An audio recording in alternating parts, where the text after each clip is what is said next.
You're tuned in to Shake, Rattle, and Goal, the official podcast of your Springfield Thunderbirds. Becca's there on the backhand, scoring the save, rebound in the crease, they score! Hosted by Matt Baker and Steve Forney. A show that's everything Springfield hockey, with interviews including players, coaches, and staff. The Springfield Indians repeat as the Calder Cup champions.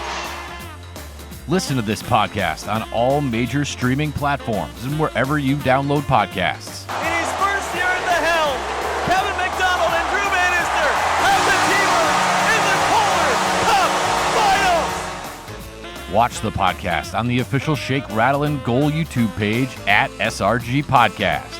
And now, here are your hosts, Matt Baker and Steve Forney.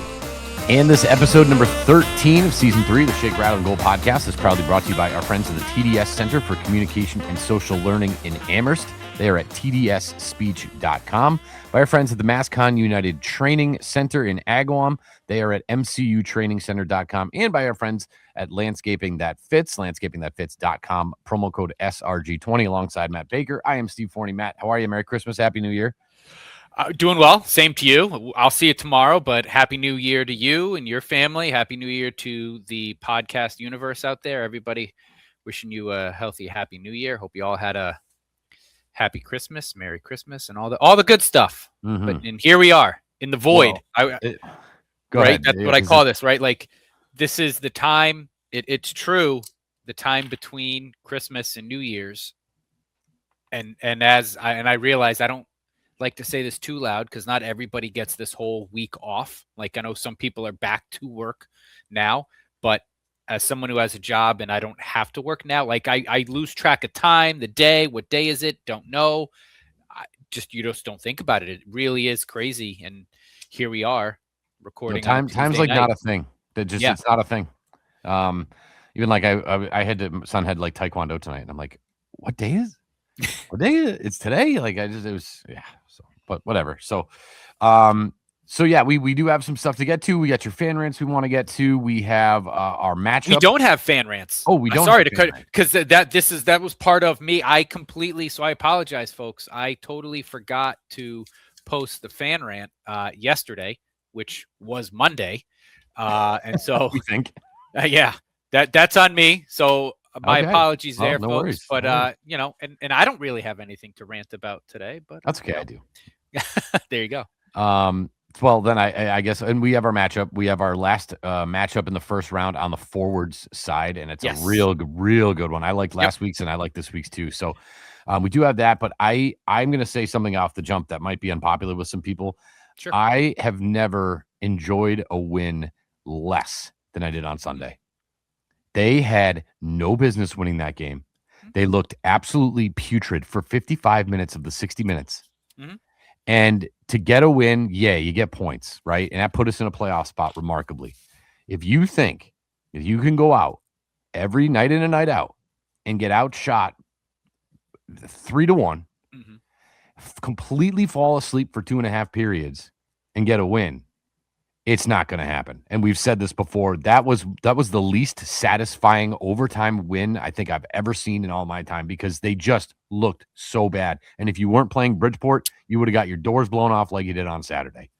That was just so – even they scored, and I'm like, oh, yeah. Like that's how teams develop bad habits. Yeah. When you go out and you play like garbage, and then you still win, and you're like, well, see, we can do it. Like, well, comeback kids. Like, well, yeah, but you – if you watch, you put yourselves in that game, position, right? Yeah, it was just the shots were 7-6, and then all of a sudden they were 28-6, and it's like, dude, you haven't had a shot in 25 minutes. Like what? Like, and then just some of the play on the back end was just so bad, and like I felt for the goalies all weekend long. Romanov having to come in relief, and then playing really well. He was the difference in the game on Sunday. 100%. But again, if you think that you can go out there and play like that week in, week out, and I'm feeling the same thing, you're Bruins fan, Patriots, Celtics, whatever. All I've been preaching is a 60-minute effort, and I did not get that at all this weekend. And we won. We got some points. We're in 6th place. We're in the playoff spot, but that effort was not up to par as far as I'm concerned. Well, look, I'll do you one better. I'm not as ranty about it. Is that if that's like I complete? You're not wrong in anything you said. you're not wrong in at all what you said. But look, I'll be honest. I didn't watch the whole game on Saturday because I just couldn't. I couldn't, and it goes back to some of the stuff we saw beforehand. Saturday against the Bruins from the onset. I mean, we talk and we were on a hot streak. We knew it would come to an end eventually with sort of like, here's what we're looking for. And then it happens and you're like, yeah, and we're winning. It's like, yeah, cool. But, I mentioned, hey, first period, it hasn't bit you in the butt so far, but you also haven't come out as like gangbusters either in the first period. They just, and maybe it was a 6-day layoff, but Providence had one too. You just lost every one-on-one battle. And the more the more I watch hockey analytically, if that's the right word to use, I have noticed for myself, right? I've been watching hockey a little bit differently since doing this podcast. And the more I watch hockey and the more I kind of watch TNT and listen to PK Subban or Messier or Henrik Lundqvist, I love listening to them, the goalies, talk, because they give like insight as like totally their perspective. But so the more I'm watching hockey analytically, the more I'm learning, like, it really is so much about those one-on-one battles that are happening all the time. And you have to win the puck in the corner. They just got bullied. It was an old-fashioned butt whooping on Saturday in every sense of the word. I'd love to see the stat. I wish we kept it like pass percentage.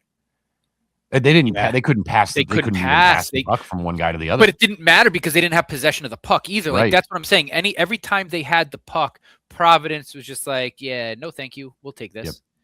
Yep. Yeah, no, thank you. Oh, nope. You want to come through the neutral zone? Yeah, not going to happen. There was no reason for anything that they were doing. It was totally reactionary.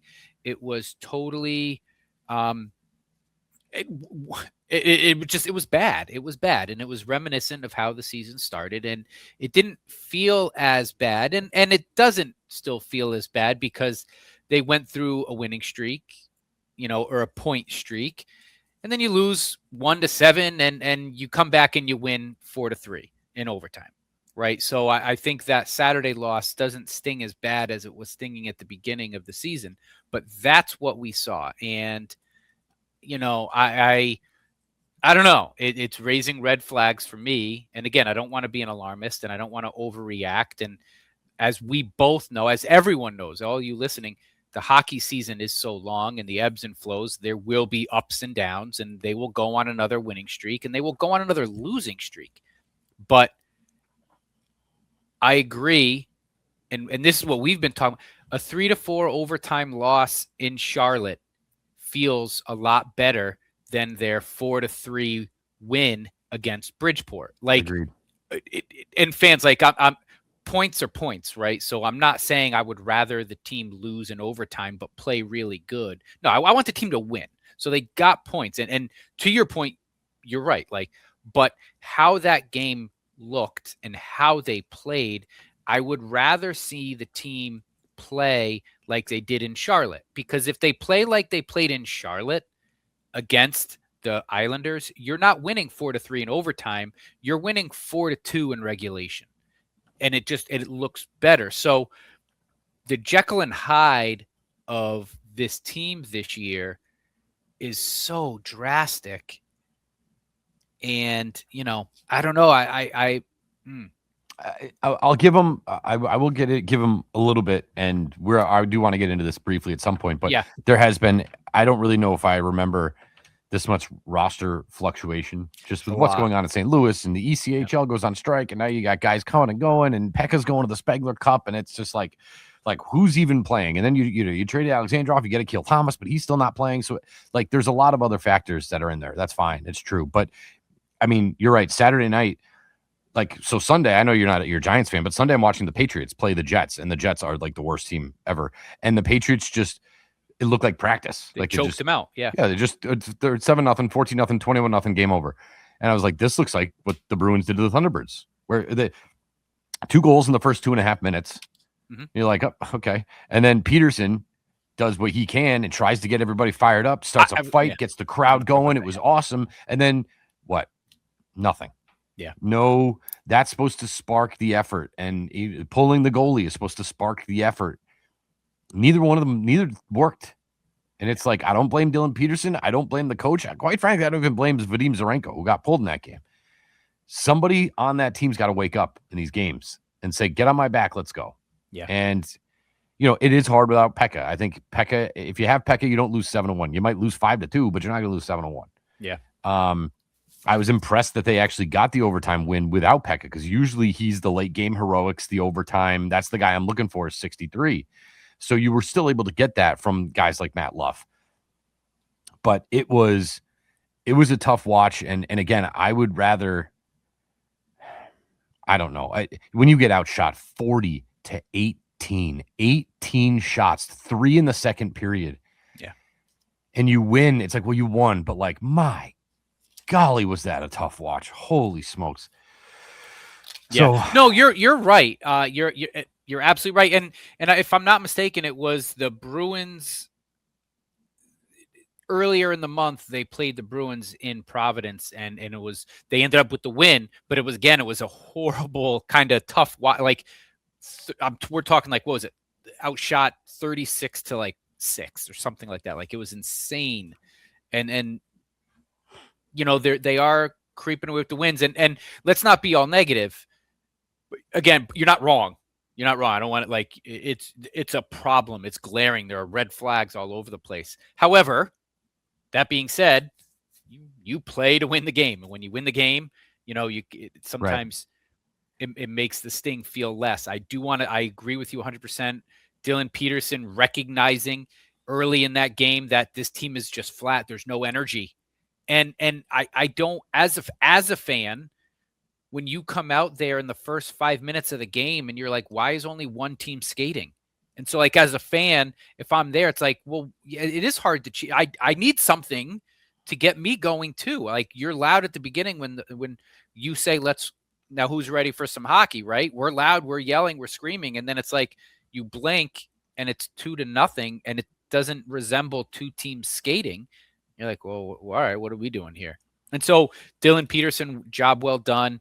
That's sort of a spark. I would like to maybe see even a little bit more of that. Not the fighting, but a little bit more of throwing your weight around, a little bit more of that physicality. Some, if you're not making noise, scoring goals, let's make some noise against the boards, right? And show a little fight. Still trying to fill that Sam Bitten void a little bit. Yeah. And, that's when I look at a guy like Kessie. Like Kessie's not here to score 40 goals. Yeah. I feel like he hasn't fought in like a month. Yeah. Especially at home. So does nobody want to fight him? Could very well be that. I'm playing hockey. I don't want to fight that guy. But yeah, no, the energy needs to come not in fights. It needs to come in shifts. It needs a big hit. Or, I mean, I got to be honest. We had a hard time in both games finding a check of the game.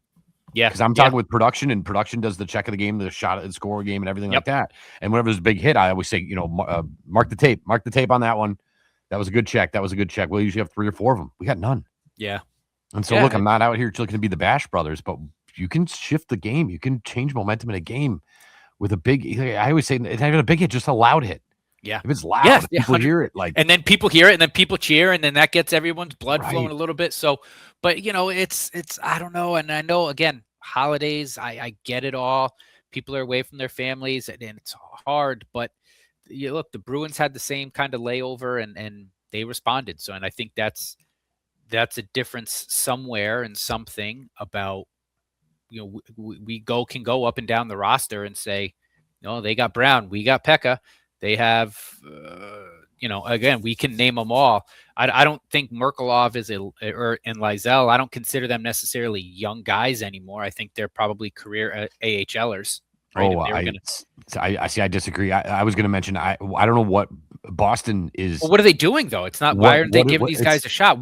That's a great question. Boston's been doing this for 10, 15 years. Yeah. We've seen these guys come through, never get called up. They go elsewhere, and now they're scoring 25 goals and making $4 million a year. And it's like, I would say the Bruins are so good at drafting and developing players to play For for other somebody teams. else. Yep.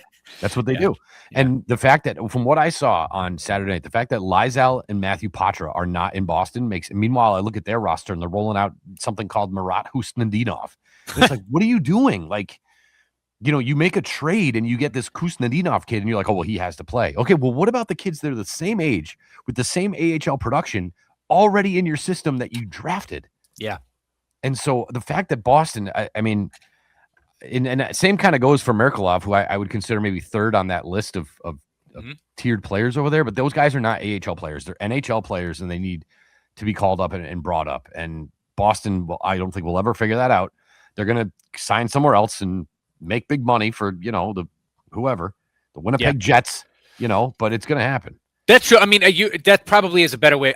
I'm just coming at it like I don't expect these guys, if we see them, that it's going to be in a Providence Bruins uniform. Because for whatever reason, it's not like they've struggled in the AHL. They've been pretty close to dominant for as long as I can remember, and the Bruins are given. So, like, I don't know. Did they become resentful soon and request a trade? I.e. Nikita Alexandrov? I don't know. But. It is. I don't know. This is a Thunderbirds podcast, not a Patrick Brown is 7th in the league or 6th in the league in points. Yeah. So they're motivated to play, and for some reason, look, I this past weekend, it didn't look like the Thunderbirds were as motivated to play as their opponents in both games. Agreed. And they were able to eke out the win against Bridgeport, but. So why is that? How do you? Yeah, I don't know. Again, I don't want to. It's winning is a cure-all, right? Winning cures everything, and you could even when they beat the Bruins, and I think it was that 3-1 victory early in December. Like, we were like, oh, great, they were in Providence, or back-to-back games against Providence, and you come away with 3 points, and I'm like, yeah, but even still, like, the shots weren't there, but it felt okay, and then they went on that 3-game winning streak after that game. So you're like, all right, okay. I don't know. There's something. I don't want to be reactionary to 1 or 2 games. It's a long season, but I'll just say this. I just remember when we talked to Tommy Cross, he was just, what made playing for the Thunderbirds so special was the fact that they felt prepared for every game. They were ready to play for every game. They felt confident going into every game. And to me right now, this team just doesn't look, I don't know if it's leadership.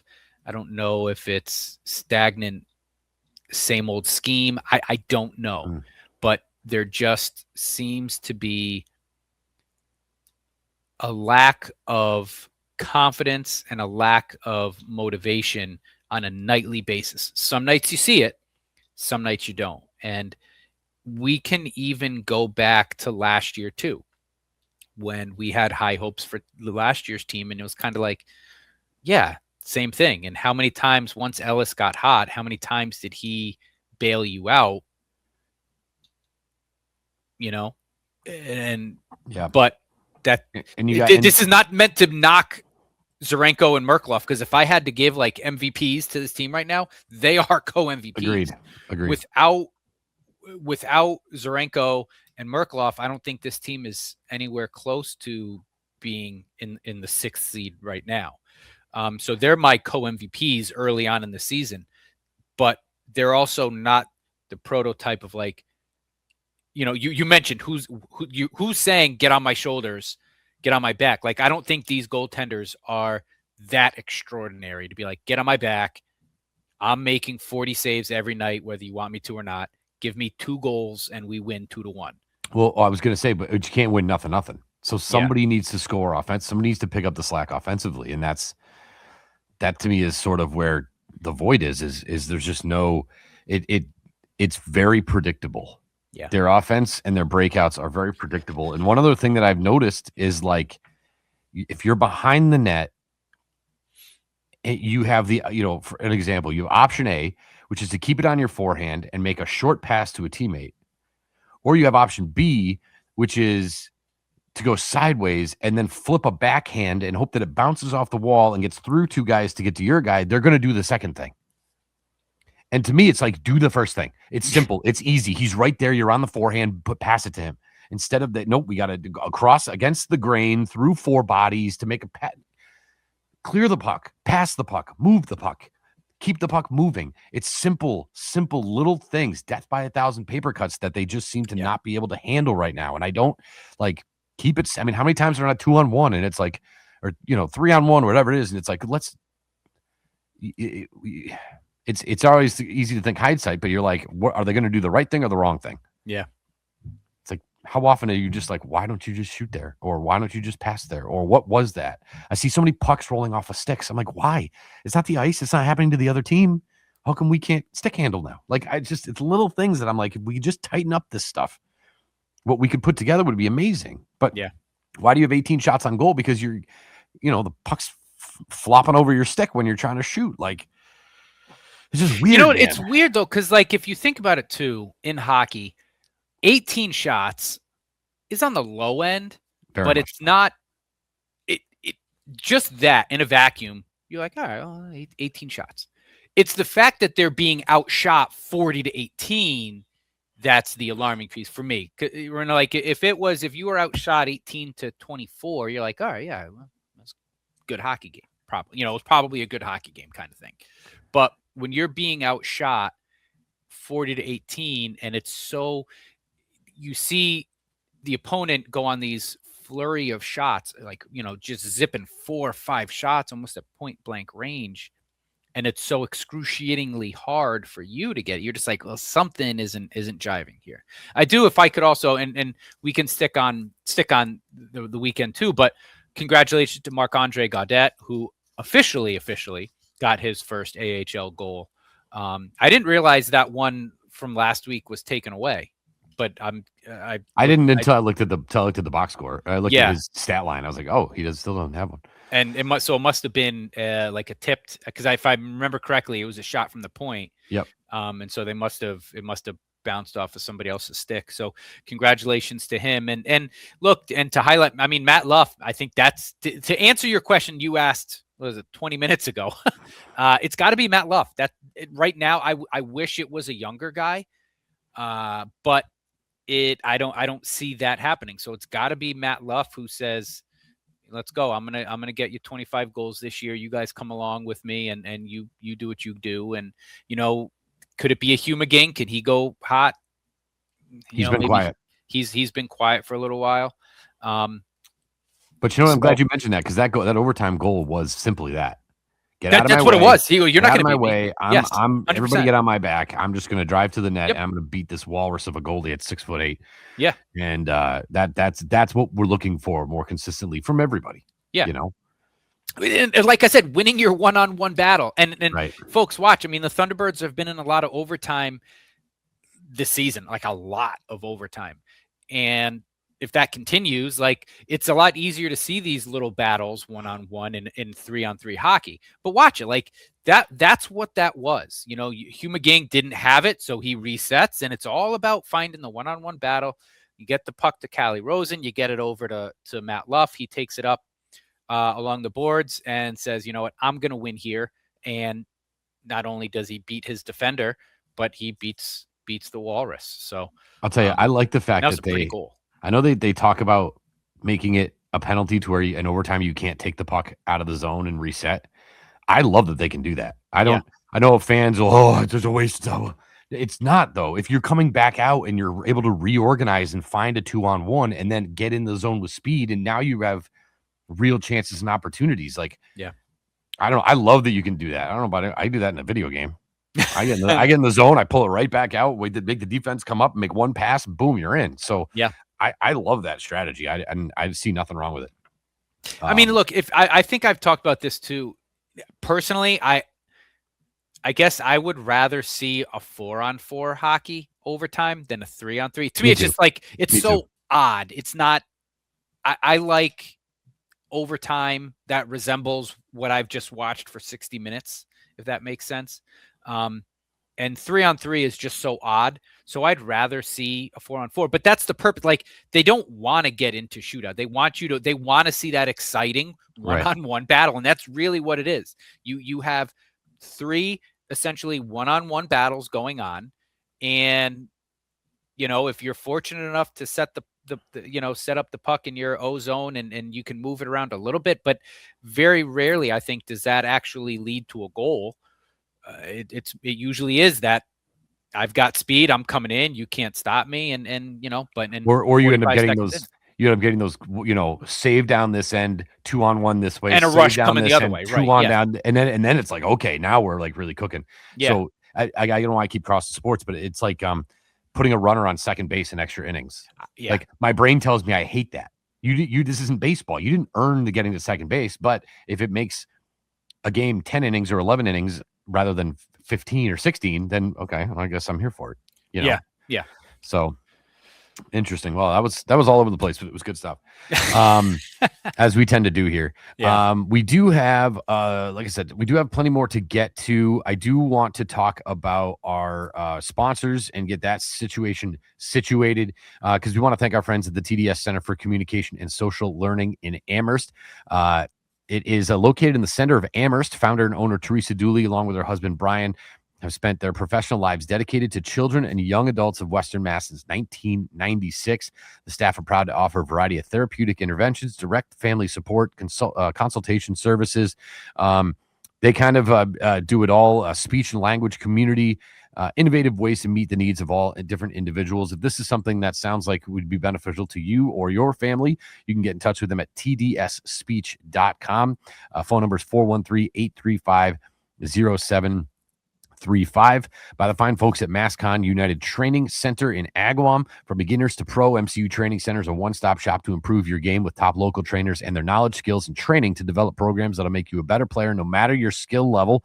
Small player to coach ratio clinics allows them to focus on each individual athlete's needs. And again, all kinds of sport. I'm sorry, I went to Planet Zippy for a second. Soccer, lacrosse, baseball, golf, hockey, floor hockey, field hockey, birthday parties. Great place to have a birthday party where kids can still be active, have fun, let them be kids. Feel free to give them a call at 413-301-6040, mcutrainingcenter.com. Again, right over the bridge from the Biggie in Agawam. And by our friends at Landscaping That Fits. You guys have been hearing me say it. You literally, at this point that you're listening, have like minutes to go to landscapingthatfits.com and use the promo code SRG20 to get 20% off all of your fertilization needs for the entire year of 2026. So this is going to pay you benefits in March just as much as it's going to pay you off dividends in November. I can tell you from experience, my lawn looks amazing, and it's all thanks to Rob and the fine work that he does at my house, and he can do the same for yours. What's going to happen on January 1st? I don't know, but I know that the 20% off for the whole season is going to go away. So definitely get on that. He's going to cover you for the entire year. Again, 847-0338, landscapingthatfits.com, promo code SRG20. You can also just call him and leave him, leave him a message. Say, I want the SRG deal, and he'll hook you up. So big thank you to our sponsors for getting that in. And man, I was one other thing I wanted to rant on that I know people are going to disagree with and get mad at me for, and that's too bad. I'm sort of done with outside tournaments taking place in the middle of the season. All right, you got the Olympics, and I get it. You have to take a little break for the Olympics. It's 2 weeks, whatever. That's fine. The World Junior Championship, the Spengler Cup. Why is this happening in the middle of the year? Why, like, for instance, the World Juniors. I haven't been watching the World Juniors because I've been watching other hockey. And so imagine if the World Junior tournament was like right before the draft in June. Yeah. Or the Spengler Cup how nice would it be to sit outside and watch hockey in July because they're playing in Switzerland in the Spengler Cup. Why are we doing this in the middle of the season? I know this happens every year. And look, I'm pumped for Pekka. I'm really glad that he got to go out there and play. I know Team Canada lost, so he's probably on his way back. Is he going to be back in the lineup for today's game? I don't know. But it's every time I see it, I'm like, why? What do we know? Like, it's like hockey overload in December. Like, no, like spread it out, man. Like, give me some hockey in June. Like, that'd be awesome. So I vote to move the Spengler Cup and the World Junior tournaments to the summer. The World Juniors right before the draft, where it's going to be all these scouts and these kids are going to be playing their tails off because they know that there's scouts there and it could affect their draft order. That to me would be so much more interesting. And now it's just like, okay, well, I see them for a little bit and then they go back to, the moose knuckle Warriors, and then, the University of Denver, and then that's it. And then I don't watch it again because I can't watch the University of Denver every night. Yeah. So I don't know. I just, I find it personally just a bit annoying. I'd rather they I think it's a marketing issue too. And I think this is why does the NFL dominate?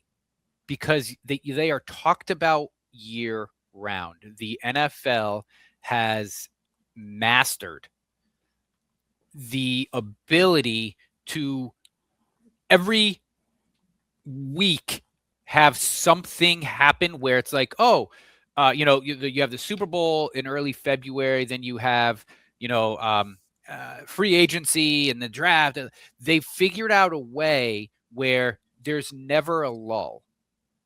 And you're right. So I look at it as a marketing thing. Like, why doesn't hockey grow more? Well, like if you had these tournaments after your season, and I know that leads for a long, from the athlete's standpoint, I need my off season. I want my break, but it does seem weird that hockey would sort of cannibalize itself, so to speak, and take viewership away. NHL on TNT, when the season is over, why don't you take World Juniors? Exactly. Why are we depending on Sportsnet? Right. So why? And so I that's not a bad take at all. And, 2 years in a row, and I'm sure this doesn't happen to every team, but there's a reason why the NHL isn't sending their NHL players to play in the Spengler Cup. Right. If I'm not mistaken, I think that was the tournament Colton Ellis left to play in last year. So, yes. And Dvorsky was playing in World Juniors.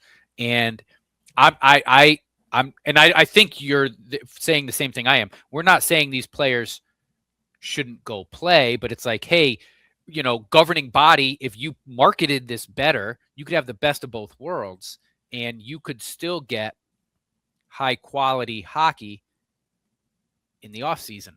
And I don't know much about how these teams are put together, but it seems as though you've got plenty of guys to choose from and you're just kind of picking here and there and kind of just, it's not like every year Pekka's playing in the Spengler Cup. Right. So give the athlete, hey, take one off season off.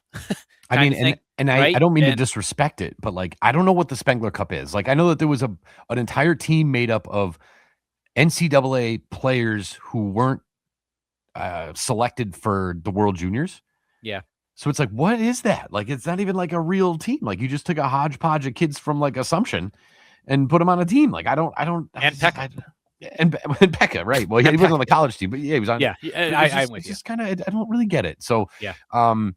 No, I look, the Olympics, obviously a different animal. Nobody wants to watch curling in June. Nobody's going to watch just snowboarding in the middle of summer. So I get that one. But the other ones, I think, like you said, the marketing void that they're leaving is you could just dominate. You could create a scenario where we can be watching hockey and talking hockey all year long. And again, that's why the NFL is king, because they're always relevant in the airways. It's not just nonsense stories. You're talking free agency, you're talking trade deadlines, you're talking then comes the draft and you're talking about the draft for 2 months, and then rookie camp opens up, and then it never stops. They've dominated the 12-month calendar with and it's all relevant. It's not made up stuff. Right. So no other sport has been able to do this like football. But if hockey, if you have these young tournaments or these young World Juniors, you're onto something. Why does it need to be now? Put it in June. These kids are young. They're U20 anyway. They're probably playing somewhere, doing something. Go play a week-long tournament, but it could be something that we're talking about. It could be something that TNT plays, TBS, whoever, right? Yeah, onto something. Imagine if the NFL held flag football in the summer. It would dominate that too. They will soon. It'd be the end of baseball. They will soon. I mean, honestly. And to that point, like, can you imagine as a fan, your team, your team stinks, your NHL team stinks, but you know that the draft lottery happened, you have the number 4 overall pick. Well, now you're glued to that tournament. Yeah. Because you're like, okay, well, who's available? What do our team needs? Oh, I like this kid. Oh, I like that kid. I'd never heard of any of these guys. He plays for the Moose Knuckle, whoever's. So that if you to me ever is win where the lottery, you need to own the Moose Knuckle. That's your go-to. I love it. the Moose Knuckles. Yeah. Yeah, I don't, I don't mean to pick on the people of Canada. I just want to, the Moose Knuckle Ramparts or whatever they are. Yeah. But yeah, and so thank you for losing my train of thought because I don't think I was going anywhere with that anyway. So sorry. no, it's all good. It's all good. So yeah, but congratulations to Pekka. Glad he got to play in it. Yes. I hope travel safe home. And like I said, I wouldn't expect him to be in the lineup today when they play on New Year's Eve. But I don't know. We'll see. It's going to be up to the rest of the group to deal with, again, a loaded Providence team that just continues to load up. I mean, even they just got Christian Bolanin, just a defenseman that's just hanging out there, and the guy's playing great. It's like, why did Providence get all these guys? Yeah. Like, what the heck, man? So anyway, all right. So do we want to go to our? Yeah, let's go to last week's bracket. Yeah. Okay, let's go to the bracket. In a most voted matchup so far. So thank you, fans, for interacting and voting. I'll be honest, was not as close as I really thought it would be. Hugh McGing wins in almost a 60-40 kind of, not landslide, but in a margin. So Hugh McGing will move on, and he will play or face the winner of our next matchup, our number 2 seed, Anthony Greco, versus our number 7 seed, Adam Gaudette.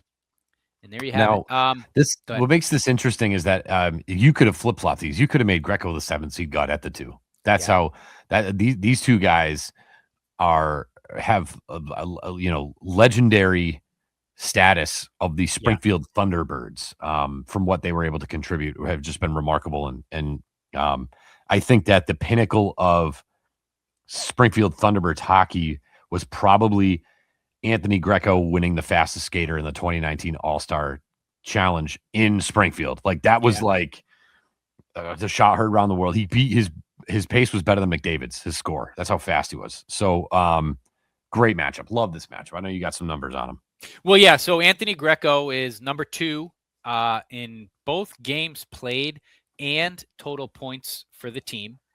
Anthony Greco has played in 261 games, spanning 4 seasons, 85 goals, 72 assists for a 0.6 points per game average. And, I think just a real staple of the community as well over those years. And I'll give you one more. When his father passed away, his father was a 9/11 first responder in New York. And the outpour from the Springfield community to his family when that happened was pretty remarkable. It was a pretty special bond between the Greco family and the people of Springfield. So for those of you that were around then and contributed to that, thank you, because that was a really special thing for a really special person. So yeah, was that and I remember a friend of the show, Lola, when she was on, she shared a story about Anthony Greco. Was that or was there a fire in the community of a season ticket holder and they lost everything and Anthony Greco kind of helped with that or something like that? I could be making that up, but she shared just a heartwarming story about Anthony Greco, something. Yeah, my brain's not. I have no recycle bin and the memory's full, so I don't have a lot in there. So I apologize, but no, I just thought that popped into my head after you mentioned that. Our number 7 seed, Adam Gaudette, arguably the best season of all time for a Thunderbird. But he was with the Thunderbirds for 2 seasons, more like 1.5. 92 games, 51 goals, almost all of them coming in one season, 37 assists, 88 total points for a 0.96, almost 1 point per game average. And, going back to sort of our earlier conversation about, what are the Bruins doing? They develop these guys for other teams. That's sort of like what Adam Gaudette was. That's still one of those things. You're like, St. Louis, what are you doing?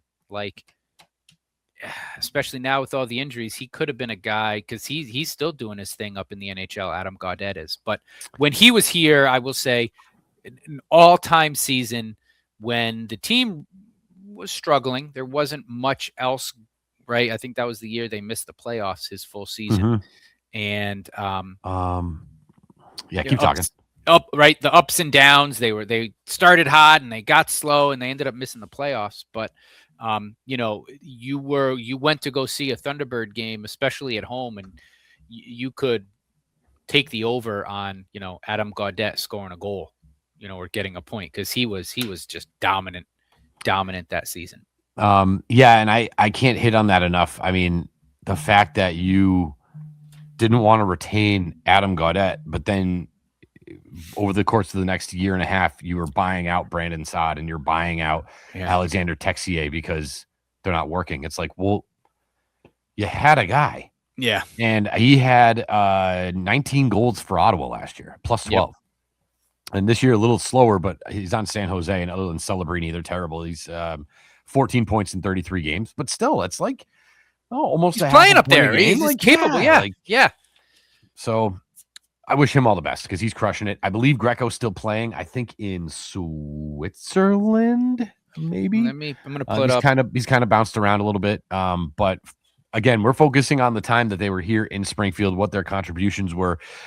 Greco, I feel like coming right out of Ohio State was an impactful player. And I think when Adam Gaudette came here in the trade with, I believe that was the Ryan O'Reilly trade with Toronto. Yes. Yes. Just stepped right in and just started crushing it. So this is a good one. I like this one. Even first half season, 17 points in 25 games for Gaudette. So he stepped right in and it was an impact. And I think he was both of them, but Gaudette was good in the locker room. There's whatever those videos were of him walking around with the big goofy glasses and pulling pranks on teammates and stuff. I always love that kind of stuff. He was a good guy. He was. And not to try to sway any listeners out there, Anthony Greco was a one. I never met him, right? Wonderful guy, but I think it was after a loss, and actually you were able to get through your connection a puck signed for my son's birthday, because Gaudette was Jake's favorite player, and even after a loss, happy to do it, and send they got smoked that game. Yeah, but so he gets it, and on off the beaten path, Greco does play in Germany for the Deutsche Eishockey Liga. Forgive my butchered German accent there, but the DEL. Is that for Adler Mannheim? Yes.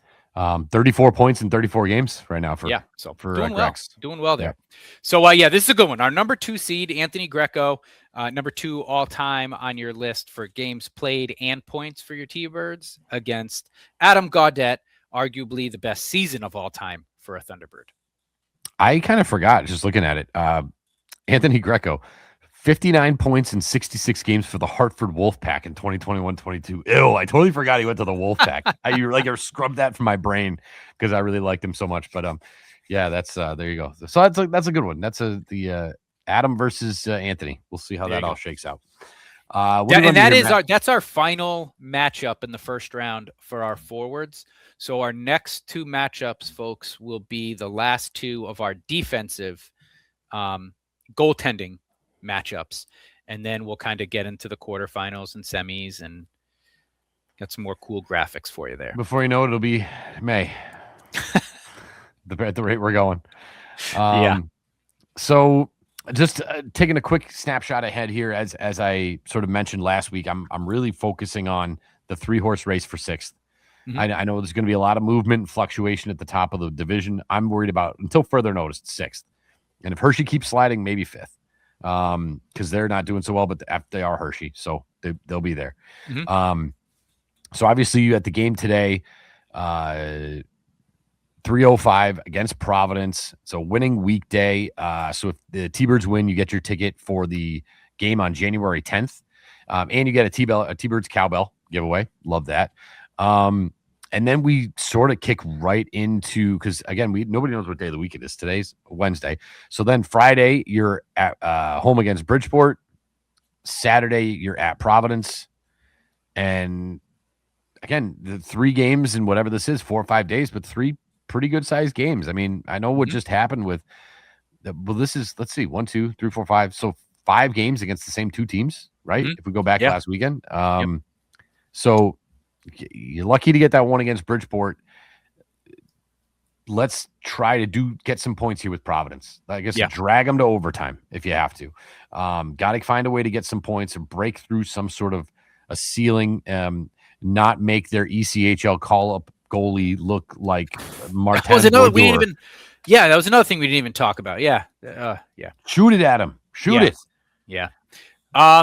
Look, so you kind of looking at the right here in front of us, we've got the game today and then Bridgeport home and then at Providence. So the next 3 games are big. I look at these 3 games and say you need 4 points. You got to get 4 points. How you make that math work, don't care. You need 4 points. At the beginning of this season, you mentioned how spaced out the beginning of their season was, right? Few games in October. Well, now in January, you have 13. This is your busiest month the rest of the season. You got 13 games in January, 11 in February, 11 in March, and then 8 in April. So things are going to move fast here in the standings. Things are going to move fast up and down. This is where, and again, looking at how January starts, your first 1, 2, 3, 4, 5, 6, 7, 8. 8 of your first 9 games are all division opponents. So, and you've got the one non-divisional game in there is Utica. So, not that I'm going to write this team off or stamp, put it carve it in stone after these next 10 games, how the season is going to end. But this is a pivotal point, in my opinion, to their season, where if you now get through these next 9-10 games and, bounce in between 6 and 5, you're like, okay, that's good. But if you are losing ground, because again, they're all divisional opponents. If you find yourself not playing good hockey now, losing ground, how much does that change the psyche of your team heading into February, March, and April? So I agree I hope the team isn't talking this, right? Because they have to focus on one game at a time. And I do agree with you. The way you're approaching it is the right way to approach it. I'm not worrying about what our playoff seeding is, right? You got to get so I'm with you there, but just for the sake of commentary and the sake of what we're doing, looking past these next few games, this is a pivotal point to the season here for the Thunderbirds. So I am expecting coaching staff and leadership to have this team ready. There's no excuses why this team you are aware of what position you are in, right? Based on your play, where you're at. And if you can't get motivated and ready to play these next starting today, New Year's Eve, something's wrong. Something's an issue. I don't expect that to be the case. Well, I expect them to come ready to play, but I still have PTSD from last New Year's. And granted, they took off after that loss to Hartford, and they just had a similar loss like that 3 nights ago. So hopefully that's all done with. But I totally agree. And sorry, go ahead. No, I was just going to say how often, and Ryan does such a nice job of pointing this out. Like when a team that's playing the Thunderbirds comes off a bad loss, he's like, you can tell they're playing with a little bit of extra something, right? And it's true. As a human being, as an adult, as a professional hockey player, the last time you played Providence, you lost every single one-on-one battle. don't let it happen again. Right. Right. There's something to that. And I expect this team to respond because they do have grit. And when they don't play good against Bridgeport, they claw and they find a way to win. So I fully expect this team to respond.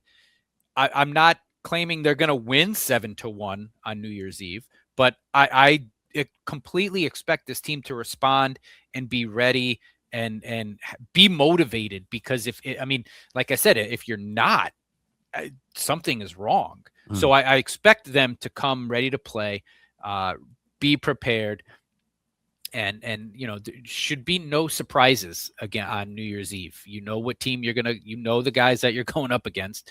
They just spanked you, so fight back, literally and figuratively. Yeah, and just two sort of things to piggyback on what you're talking about. If we do take back and look long term and say, okay, well, what's the next month bring? Well, at some point you're going to get Akil Thomas. I don't know when that is. At some point in the next month, I'm guessing he's going to address. At some point, St. Louis is going to get healthy, and they're going to have to make some decisions. And I just looked it up. Otto Stenberg, so far in the NHL, 6 games played. He's averaging 13.5 minutes a night, 4 assists, 4 points. He's a +2, 11 hits, 3 shot blocks. It's awesome.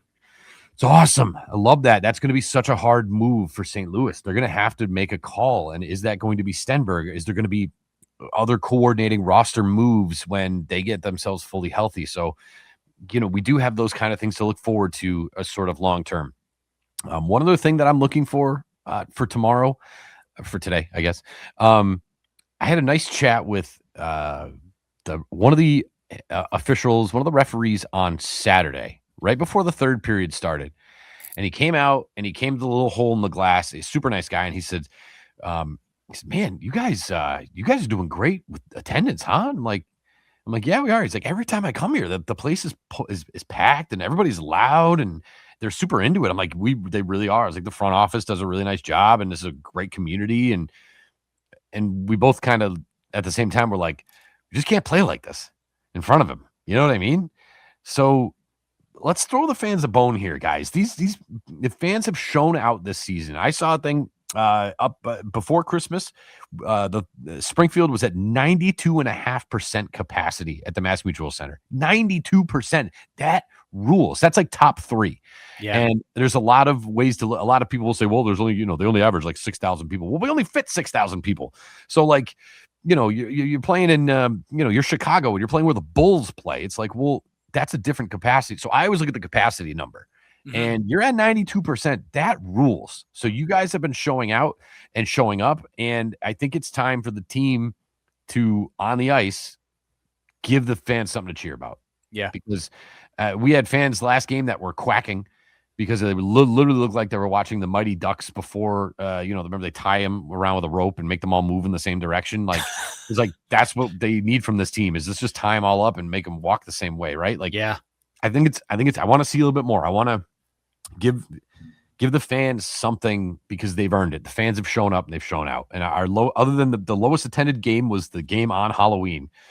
And that's why it was the lowest attended game, because it was on Halloween. So, yeah.